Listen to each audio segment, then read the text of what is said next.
ए question most important, याद रखना आप, है ना। इसी से अगर आप लोग शॉर्ट भी आए या लॉन्ग आए, आपके एग्जाम में शॉर्ट भी आए या लॉन्ग आए, है ना, तो इसी में से आप लिख सकते हो। यानी ओवरऑल अगर पूरे अपन चैप्टर का कंक्लूजन निकालें, अगर ना निचोड़ निकालें, सार निकालें, तो क्या है ये, है ना, ये क्वेश्चन क्या है, very very very most important, समझे ना। चाहे लॉन्ग आए या शॉर्ट आए, हम लॉन्ग बताते जाएंगे आप लोगों को। क्या करेंगे, किस स्ट्रेटजी के अनुसार पाएंगे हम आपको, देखिए हर चैप्टर का हम आपको इम्पोर्टेंट वाला लॉन्ग बताएंगे। और अगर आप इसको कंप्लीट कर लेते हो तो देख लेना, इन्हीं में से 100% आएगा। आप एक बार, है ना, आप साथ में कंप्लीट करके देखिए, फिर समझ में आएगा, ठीक है ना। हम इस प्रकार से लिख के बताते जाएंगे, उसका मीन्स भी बताते जाएंगे। आपको किसके हेल्प से लिखना है, सेंटेंसों के थ्रू, समझे ना। बिल्कुल एज इट नहीं लिखना, बिल्कुल ऐसा जैसा है। आपको कुछ चीज़ें इसकी 80% 50% चीज़ें जो है आपको याद रखना है की पॉइंट के रूप में, समझे, मेन पॉइंट, उसी को सेंटेंस के फ्रेम में लिख देना है अपन को, समझे ना। तो चलो देखो, इसमें आप लोग देखते चलेंगे, मीनिंग भी हम बताएंगे, तो आप मीनिंगों को केवल नोट्स करते रहेंगे, समझे, मीनिंगों को नोट करना है। चाहो तो इसको भी नोट कर लेना और 1-2 बार इसको रिवाइज कर लेना, 3-4 बार हर चैप्टर के लॉन्ग को 3-4 बार आपको रिवाइज करना है लिख करके। तो आप चाहें तो इसको लिखते भी चलेंगे हर चैप्टर का, समझे ना, हर चैप्टर का एक लॉन्ग, उसी से आपके सभी शॉर्ट हो जाएंगे। इसी में से कुछ पार्ट टोल, है ना, निकाल करके आप किस में लिख देंगे, शॉर्ट क्वेश्चंस, है ना, शॉर्ट क्वेश्चंस के आंसर में लिख देंगे। इतना आप लोग जानते ही होंगे कि सेंस निकाल लेंगे अपन लोग, हिंदी में समझ लेंगे क्या कह रहे हैं, उसी के अनुसार कहाँ से निकालना है कुछ सेंटेंस, वो एक सेंटेंस निकाल करके अपन किस में लिख देंगे, शॉर्ट क्वेश्चंस में, समझे ना। शॉर्ट क्वेश्चंस के आंसर लिखते समय लिख देंगे। ओके, चलो तो देर ना करते हुए बिल्कुल आराम से समझेंगे। यहाँ पे देखो, यहाँ पर क्या कह रहे हैं, discuss the theme of linguistic and cultural identity portrayed in the last lesson. क्या चैप्टर है, द लास्ट लेसन, ठीक है। यानी कि डिस्कस कीजिए, विवरण दीजिए, बहस कीजिए, किस पर, theme of linguistic and cultural identity, भाषाई, लिंग्विस्टिक मीन्स भाषाई, एंड कल्चरल सांस्कृतिक, पहचान, आइडेंटिटी मीन्स पहचान, है ना, पहचान की मुख्य भूमिका, थीम पर, पोर्ट्रेट जो प्रदर्शित की गई है, दर्शाई गई है, in the last lesson, last lesson में, चैप्टर आपका कौन सा है, लास्ट लेसन चैप्टर में जो भाषाई और सांस्कृतिक पहचान को दर्शाया गया है, उसे, उस पर बहस कीजिए, यानी लिख करके आप बताएंगे। हाउ डज अल्फोंस डॉडेट, है ना, अपने जो द लास्ट लेसन जो चैप्टर है उसके जो राइटर हैं कौन है, अल्फोंस डॉडेट।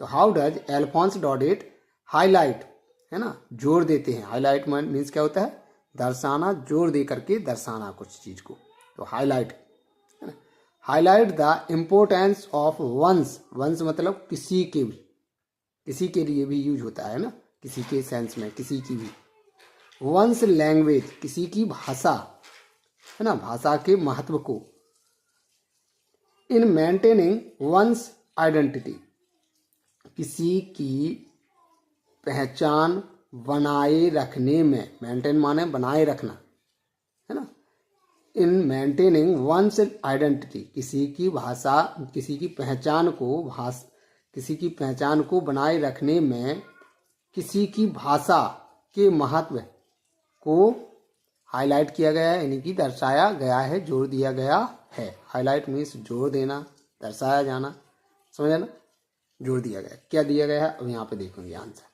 ये हो गया अपना क्वेश्चन। अब इसी से मिलता जुलता, जहाँ कहीं भी भाषा और संस्कृति की पहचान की बात हो रही हो, किसी भी प्रकार से क्वेश्चन दिया हो इन्हीं चीज़ों के इर्द गिर्द, समझे ना, तो अपन को कौन सा क्वेश्चन लिखना है, कौन सा आंसर लिखना है, ए वाला आंसर लिखना है, ठीक है ना।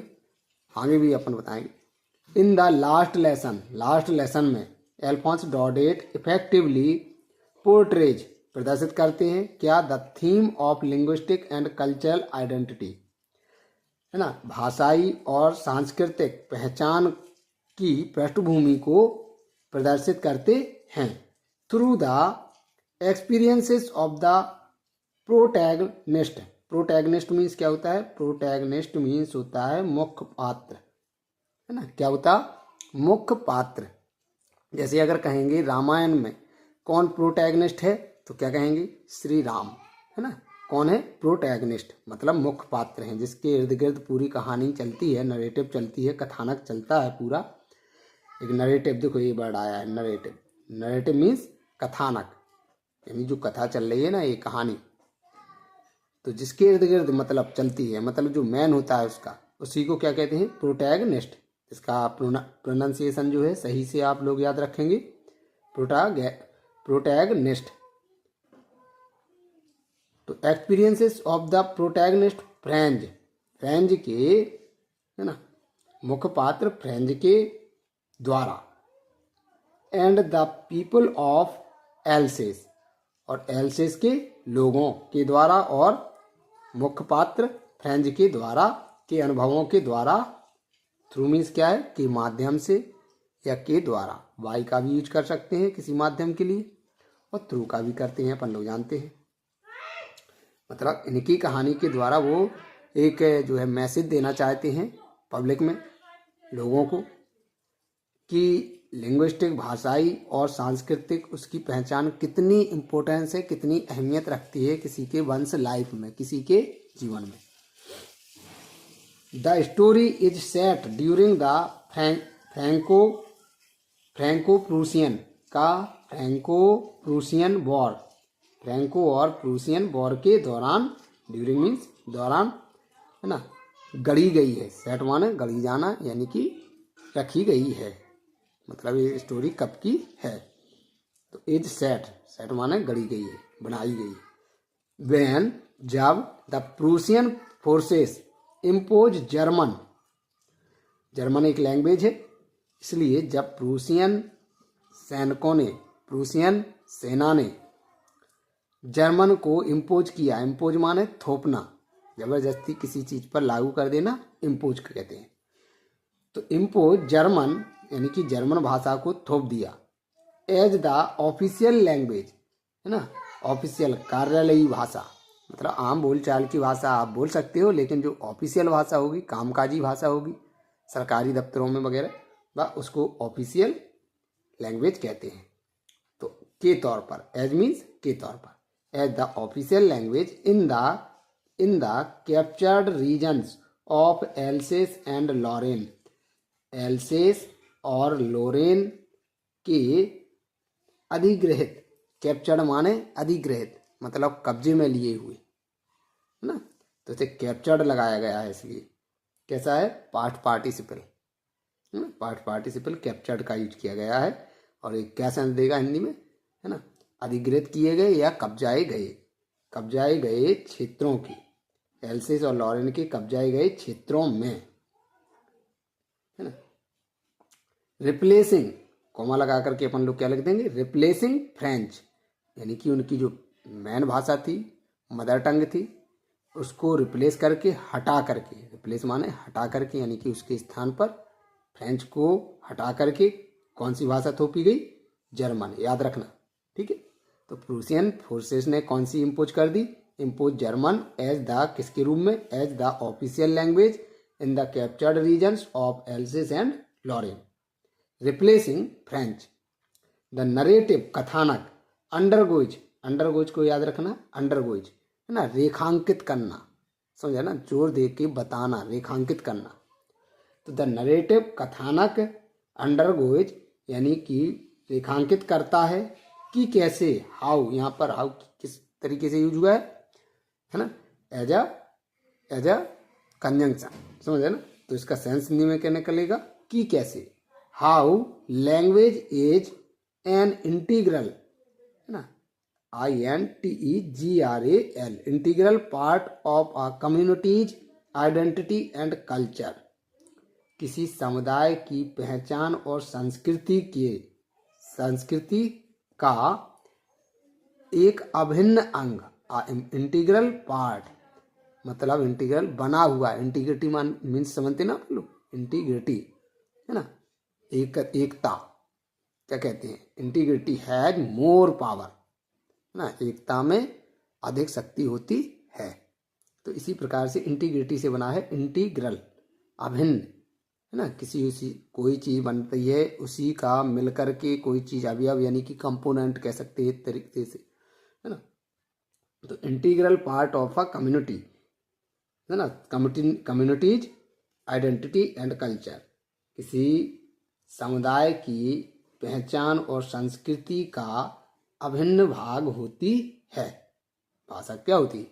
अभिन्न भाग, जिसको हटाया नहीं जा सकता, उससे मिलकर बनी है। तो द प्रोटैगनिस्ट यानी कि मुख्य पात्र, द प्रोटैगनिस्ट कौन है ना, एपोजिशन में बंद करके बताएंगे, French. The protagonist French initially, प्रारंभिक तौर पर, टेक्स लेता है, हिज लैंग्वेज, अपनी भाषा को, भाषाई लेसन्स, पाठों को, अपनी भाषाई पाठों को प्रारंभिक तौर पर फ्रेंच लेता है फॉर ग्रांटेड, यानी कि ग्रांटेड माने अनुदान पर। देखो आगे देखेंगे अपन लोग, ही अवॉइड्स स्टडिंग फ्रेंच, है ना, ही किसके लिए आया है? फ्रेंच के लिए। ही अवॉइड्स माने बचना, है ना, उससे दूर रहना। ही अवॉइड्स स्टडिंग बाय, अध्ययन करने से, फ्रेंच का अध्ययन करने से बचता है। He avoids studying French. Considering it, इसे मान करके, कंसिडरिंग इट अनइम्पोर्टेंट, इसे, है ना, गैर महत्वपूर्ण मान करके उससे, फ्रेंच को अध्ययन करने से वह बचता है। हाउएवर मीन्स, हालांकि, the announcement of the last French lesson by his teacher, उसके अध्यापक द्वारा, उसके अध्यापक एम हेमेल द्वारा, है ना, की घोषणा, इज अ टर्निंग पॉइंट, एक बदलाव होता है।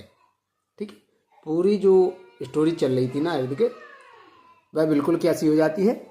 बदल जाती। French realises the true value of his language, French को महसूस होता है अपनी भाषा के वास्तविक महत्व का, एंड रिग्रेट्स, और पश्चाताप करता है, and regrets not learning it earnestly, पहले ही ना पढ़ने का, नॉट लर्निंग का क्या निकलेगा अर्थ?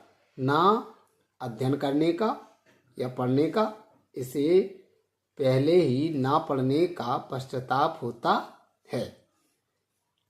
दो मीन्स यद्यपि, दिस ट्रांसफॉर्मेशन, यह रूपांतरण, यानी कि उसमें आए हुए बदलाव को क्या कहेंगे? ट्रांसफॉर्मेशन, उसके नेचर में आया बदलाव, है? तो हालांकि दिस ट्रांसफॉर्मेशन, यह बदलाव, डॉडेट कन्वेज, डॉडेट जो राइटर हैं चैप्टर के, वो कहते हैं डॉडेट कन्वेज, डॉडेट जाहिर करते हैं, कन्वेज मीन्स जाहिर करना, दिखाना, प्रदर्शित करना, conveys how language is deeply tied, कि कैसे, हाउ क्या बताएगा? कि कैसे भाषा, इज डीपली टाइड, कि भाषा कैसे गहनता से बंधी होती है, टू इमोशंस, इमोशंस यानी भावनाओं से, इतिहास से, हिस्ट्री एंड आइडेंटिटी, और पहचान से, है ना। M Hamel the dedicated teacher, apposition लग करके क्या लगा है? यानी कि एम हेमेल के बारे में एक्स्ट्रा इन्फॉर्मेशन, कैसे हैं M Hamel? The dedicated teacher, यानी समर्पित अध्यापक, डेडिकेट मीन्स पूरी तरीके से किसी काम के प्रति समर्पित होना, मेहनती।